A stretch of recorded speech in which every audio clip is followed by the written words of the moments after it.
Thank you very much. It's a great honor for me to be with you. Thank you, and thank you for everybody who present here or who are listening. Distinguished journalists, members of the Foreign Correspondents Club of South Asia, respected guests, friends of Bangladesh, ladies and gentlemen, Assalamu alaikum. I thank the Foreign Correspondents Club of South Asia for giving me the opportunity to speak to you. I also thank the journalists who continue to follow events in Bangladesh with seriousness and courage. Journalism has a duty to seek truth, especially when power tries to hide it. In difficult moments of history, that duty becomes even more important. Today, I speak not only as someone who had the honor of serving Bangladesh 5 times as a prime minister, but also as the daughter of the father of the nation, Bangabandhu Sheikh Mujibur Rahman. I speak as someone who has spent her life with the people of Bangladesh. I was forced away from my country, but I was never separated from my people. Before I speak about the present crisis, I pay my deepest homage to the father of the nation, Bangabandhu Sheikh Mujibur Rahman, to the Saline national leaders, and to the 3 million martyrs of our war of liberation. I also remember with profound grief and members of my own family, whom I lost on 15th August 1975.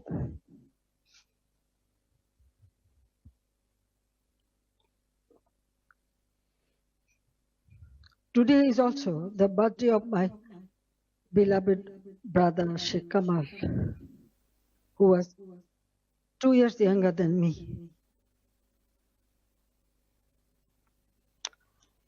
He was a valiant freedom fighter, a youth leader, a sports organizer, and a cultural activist. His life represented the courage, creativity, and patriotism of the young generation of Bangladesh. I remember him today with deep love, pain, and pride.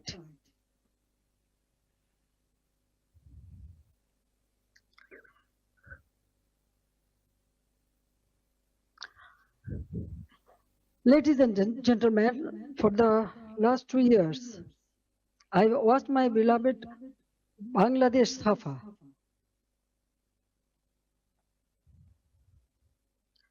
Fear has entered homes, workplaces, and campuses. This is not the Bangladesh we built. This is not the Bangladesh for which 3 million people sacrificed their lives in 1971.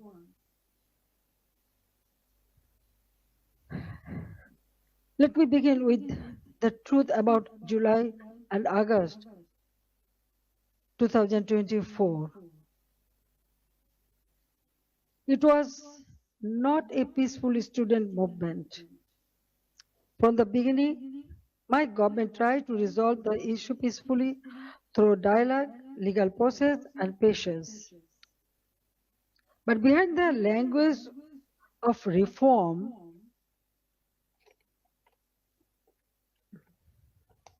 organized groups were working to turn students' demand into violent political instrument. In 2018, responding to student demands, we abolished the quota system. In 2024, when the High Court annulled the decision, the government appealed because we wanted to uphold the abolition. I personally took the initiative for dialogue with the students and invited them to Ganabhavan, the Prime Minister's residence. 3 ministers also held discussions with them. A quota reform movement was turned into a one-point demand for my resignation. False propaganda was spread in a planned way.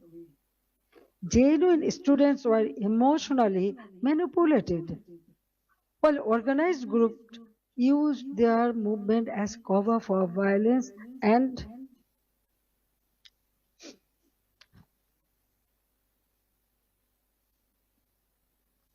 violence and regime change. Muhammad Yunus himself said this was a meticulously designed movement led by a mastermind. His own words exposed the truth. It was not simply a spontaneous student protest. There was no visible or responsible leadership. Instructions were given invisibly. It was organized, directed, and used to create a path to power outside the ballot box. From July 15th, the character of the movement changed. Killings, arson, attacks, and looting began. Instead, property was destroyed. Bangladesh television was attacked and set on fire. So was different buildings like Shetu Bhavan, the Directorate General of Health Services, the EPI vaccination program building, Farmgate Metro Rail Station, flyover, Mohakali Elevator Expressway, science research facilities, the Disaster Management Office, a national database center, a COVID-19 special hospital, Bangladesh Medical University, residential hotels, industrial facilities, businesses, prisons, and including Noshingdi and other district jails were attacked, vandalized, or burned. All the terrorists, criminals were released. Awami League offices were vandalized across the country. Leaders and workers were attacked and killed. Homes of ministers and senior figures associated with my government were looted and burned. The media was also targeted. Nearly 50 media center, private television stations, and newspaper offices were attacked or set on fire. Journalists were killed. Law enforcement agencies came under organized attack. Police, sepai, the other officers were killed and their bodies were hung from flyover. Around 460 police stations were outposted or set on fire, and in some, personnel were trapped inside buildings and burnt alive. Weapons were looted. Officers were beaten to death. According to persecuted police members, at least 3,000 personnel were killed, attacked, tortured, or subjected to serious violence. So, I ask a simple question. In such a situation, what is the duty of law enforcement? When police stations are burned, government buildings are attacked, public infrastructure is destroyed, officers are killed, and weapons are looted, does the state have no duty to protect life and property? In every country, law enforcement has a responsibility to protect citizens, state institutions, and their own lives. This is not a crime. That is the duty entrusted to them by law.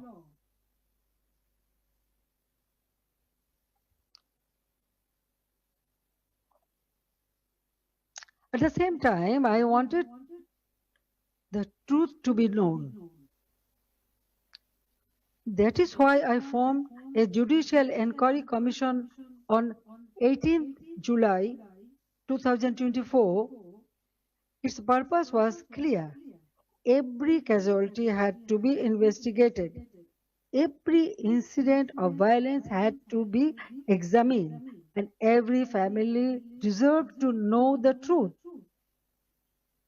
I met victims' families, visited the injured, and instructed the authorities to provide the highest level of medical treatment free of cost. And on 1st August, I strengthened the inquiry into a three-member commission so that the investigation would be credible and comprehensive. But after seizing power, the illegal interim government led by Mohammad Yunus stopped the investigation. They did not allow the truth to come out.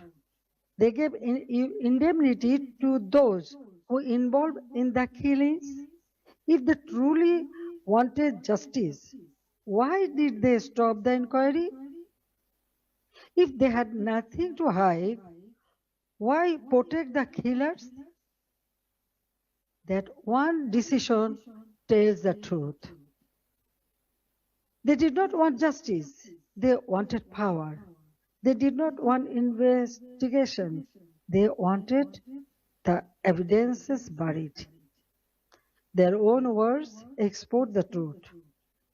An NCP leader said revolution would not have succeeded if police had not been killed and the metro rail had not been set on fire.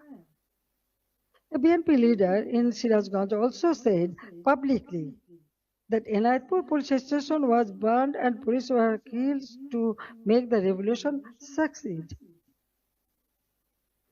These statements show that the July-August movement was not merely a quota reform movement. It became a coordinated assault on constitutional order driven by hidden instruction, organized violence, and propaganda.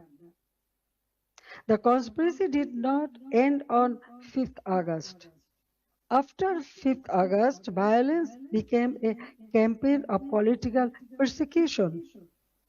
The killing that began on 16 July with the murder of Shobuz Ali, a Dhaka college student and student league activist, has not stopped.